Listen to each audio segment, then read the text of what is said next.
नमस्कार, फर्स्ट बिहार झारखंड देख रहे हैं आप और मैं हूं आपके साथ प्रिया। पेट्रोल डीजल के दामों में हर दिन इजाफा होते हुए दिखता है, लेकिन अब बिहार सरकार के द्वारा एक नया फरमान आ रहा है जिसके अंतर्गत अब पेट्रोल और डीजल में अतिरिक्त भार यानी कि अतिरिक्त जो टैक्स लगाया जाएगा वो लगाया जाएगा। ये टैक्स जो है सड़क निर्माण और सड़क मेंटेनेंस को लेकर लगाया जाएगा। जो पथ निर्माण विभाग की तरफ से जो कार्यक्रम चल रहे लगातार जहाँ जहाँ सड़कें बन रही है उसके मेंटेनेंस और उस निर्माण में होने वाले खर्च को लेकर अब पेट्रोल डीजल में इजाफा किया जाएगा, उसमें एक्स्ट्रा टैक्स लगाया जाएगा। अब हम यहाँ से लोगों से पूछेंगे और जानेंगे कि जब उस पर एक्स्ट्रा टैक्स लगाया जाएगा, पेट्रोल डीजल के दाम बढ़ेंगे तो लोगों की रोज़मर्रा की ज़िंदगी में उन्हें किन किन परेशानियों का सामना करना पड़ेगा। तो आइए चलते हैं। बिहार सरकार के द्वारा फिर से कहा जा रहा है कि पेट्रोल डीजल में एक्स्ट्रा टैक्स लगाया जाएगा। ये टैक्स जो है रोड मेंटेनेंस और सड़क निर्माण के लिए लगाया जाएगा। तो ऐसे में आप लोगों को किन किन परेशानियों का सामना करना पड़ रहा है? देखिए, अभी तो ऑलरेडी परेशानी का सामना करना पड़ रहा है कि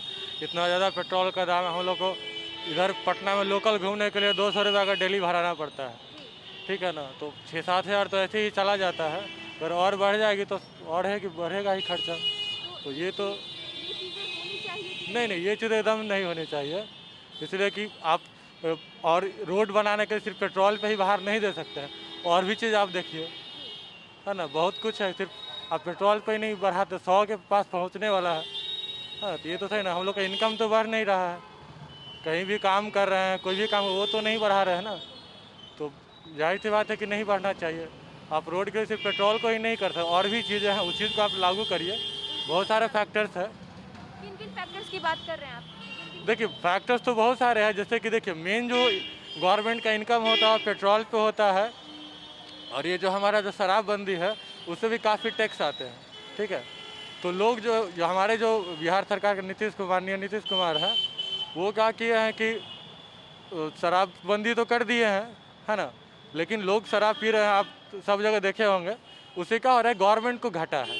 गवर्नमेंट को घाटा इसलिए है, उनको टैक्स नहीं मिल रही है, ठीक है। काफ़ी लगभग आप अनुमान लगाइएगा तो 21,000 करोड़ आसपास सालाना इनकम था गवर्नमेंट को। आपको वो नहीं आ रही है। लोग शराब पी रहे हैं, घूम रहे हैं, आप जो भी है, लेकिन इतना इनकम आपका नहीं आ रहा है। अगर आपका सही तरीके से बंद होता तो मानते कि ठीक है, लेकिन आपका है नहीं, आपका ही लॉस है, ठीक है ना। अब उसको भरपाई करने के लिए आप हर चीज़ पे वजन कर रहे हैं। जो भी जॉब कर रहे हैं बिहार गवर्नमेंट में, मेरे बहुत सारे फ्रेंड्स हैं, उन लोगों को टाइम से सैलरी नहीं मिलता है।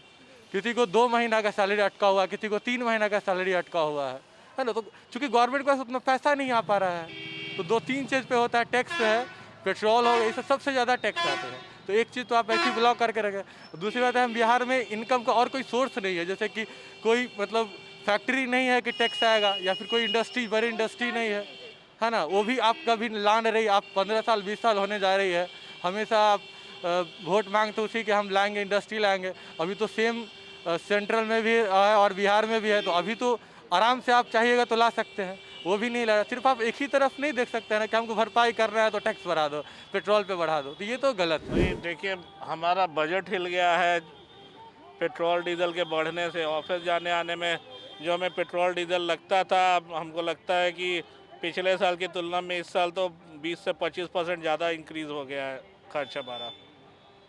और सड़क की जहाँ तक हालत है, तो पटना के सड़क का तो भाई हर कोई जानता है कि पूरा सड़क खोदा हुआ है, गड्ढों से भरा हुआ। रोज़ एक्सीडेंट हो रहा है जिसका कोई सुनवाई नहीं है, और टैक्स पे करके आम जनता परेशान है। आम जनता परेशान है, बिल्कुल। तो सरकार दावे कर रही है कि उन्होंने सड़क बनवाई है जगह जगह, उन्होंने उसके मेंटेनेंस में खर्च आ रहे हैं, उसको लेकर ही ये चीज़ें ऐड ऑन हो रही है आपके पेट्रोल और डीजल में। नहीं, ये देखिए, सरकार क्या दावा करती है वो तो सरकार के फाइलों में रहता है।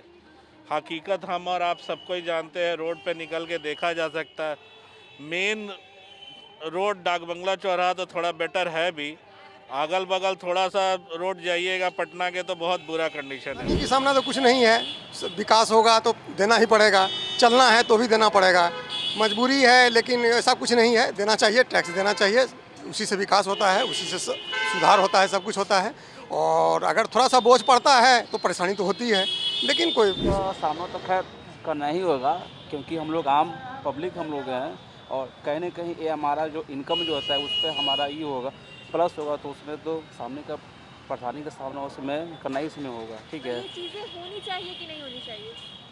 देखिए जो भी चीज़ें यदि हो रही है तो कहीं ना कहीं ये ऊपर से है, सरकार की ओर से ही आपका है, तो कहीं ना कहीं हम इस बात से हम ही सहमत भी हैं, सहमत भी? बिल्कुल सहमत है। तो और भी जैसे कि और भी चीज़ें हैं जिसमें टैक्स लगाना चाहिए, जिसमें वो ऐड ऑन करना चाहिए, बस पेट्रोल डीजल ही तो नहीं है कि जहाँ से आप सड़क मेंटेनेंस को लेकर नहीं, पैसे ले सकते हैं। आपका भी कहना बिल्कुल सही है। यदि वो चीज़ों में कहीं ना कहीं हमारी ये हो रही है, बढ़ोतरी हो रही है, तो कहीं ना कहीं वो हमारा देश, हमारा का जो रेवेन्यू वगैरह हमारा वो जनरेट हो रहा है। तो चीज़ें जो आपके अनुसार जो कहना था कि नहीं, चीज़ें जो होना चाहिए वो ये सब चीज़ में होना चाहिए, ऐसा नहीं कि सिर्फ इसी में होना चाहिए। बिल्कुल नहीं, कुछ नहीं होना चाहूँगा। करना पड़ेगा। पेट्रोल डीजल के दाम बढ़ेंगे तो ऐसे में आपको क्या-क्या परेशानी का सामना करना पड़ेगा? पेट्रोल डीजल का दाम बढ़ेगा तो उसे टैक्स में तो परेशानी होगी ही ना। क्या-क्या परेशानी का सामना करना पड़ेगा? क्या ज़्यादा एक्स्ट्रा खर्च आएगा। ज़्यादा खर्च आएगा। हाँ, तो ऐसे में और- आपका जो इनकम है वो बढ़ नहीं रहा है, लेकिन आपकी पेट्रोल डीजल के खर्च बढ़ रहे हैं। हाँ, तो महंगाई बढ़ेगी, उस हिसाब से तो हम लोग का बोझ पड़ेगा ही ना। सैलरी उस हिसाब से बढ़ नहीं रहा है, तो बोझ तो बहुत ज़्यादा बढ़ेगा ही। इसलिए और क्या चीज़ें करनी चाहिए सरकार को आप लोगों के लिए? सरकार के लिए टैक्स में छूट करना चाहिए और टैक्स कम करना हाँ, चाहिए। टैक्स कम करना चाहिए। कारण क्या कि जीएसटी लागू होने से और सब पे मान के चलिए 18% या 12% जीएसटी है, लेकिन पेट्रोल और डीजल पर टैक्स देखा जाए तो 35 से 40%, 50% तक हो जाता है, क्योंकि 35 या 40 रुपये तो एक्स्ट्रा पड़ जाता है जो इसका ओरिजिनल रेट है उससे, तो वो कम करना चाहिए। कम करना चाहिए। देखिए, बिहार एक गरीब प्रदेश है और बिहार की जनता पर लगातार बोझ बढ़ते जा रही है।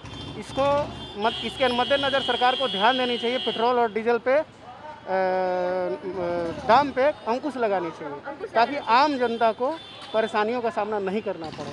ऑलरेडी हम लोग कोरोना के कारण, अर्थव्यवस्था के कारण बहुत ज़्यादा परेशान हैं। बहुत ज़्यादा परेशान है। जी, तो क्या-क्या करना चाहिए आप लोगों के लिए सरकार को? सरकार को सब्सिडी में छूट देना चाहिए इसमें, और ऐसी योजना लाना चाहिए जिससे गरीबों पर लोड नहीं पड़े किसी। पब्लिक के ऊपर में तो बहुत बड़ा अत्याचार है। मतलब पेट्रोल इंटरनेशनल मार्केट में क्रूड ऑयल का दाम इतना कम है, अगर हम यूपीए गवर्नमेंट से कंपेयर करें तो उस समय जब क्रूड ऑयल 100 रुपीज़ पर डॉलर पर बैरल के हिसाब से रेट था तो उस समय 70 रुपये 72 रुपये पेट्रोल था। अभी शायद क्रूड ऑयल $50 या $60 है और अभी 88-89 रुपीज़ का रेट है। ये this is abnormal rate. Government to think over it. Government को थिंक ओवर इट, सोचना चाहिए कि आम पब्लिक में कितना भार पड़ रहा है। 88 रुपीज़ 91 पैसा दाम फिर बढ़ गया है, ये तो लग रहा है कुछ दिन में 100 रुपये पहुँच जाएगा। ये आम पब्लिक पे बहुत बड़ा अत्याचार कर रही है सरकार। पेट्रोल के दाम कम होने चाहिए। कम होने चाहिए। बिल्कुल बिल्कुल। तो जैसा कि आपने सुना कि यहाँ जो लोग मौजूद थे, कुछ लोगों ने कहा कि अगर इंफ्रास्ट्रक्चर में बढ़ोतरी होगी तो टैक्स पे करना होगा, तो कुछ लोगों ने कहा कि टैक्स पे करने के लिए और भी तरीके हैं, और भी फैक्टर्स हैं जिन पर सरकार को काम करना चाहिए, जिन पर सरकार को टैक्स लगाना चाहिए। पेट्रोल और डीजल में ऐसे ही दिन प्रतिदिन बढ़ोतरी होते जा रही है। ऐसे में आम जो लोग हैं उनकी रोज़मर्रा की ज़िंदगी में जो बजट वाली समस्या होती है वो काफ़ी ज़्यादा आ जाती है। साधन उतना ही है, इनकम उतना ही है, लेकिन लगातार जो है खर्च बढ़ रहे हैं। ऐसे में जो आम लोग हैं, जो जनता है, उनको काफ़ी परेशानियों का सामना करना पड़ता है। तो ऐसे ही हम आपके सामने लोगों की राय, लोगों की ओपिनियन आपके सामने रखते रहेंगे। तो ऐसे ही हमारे साथ बने रहिए। तब तक के लिए धन्यवाद।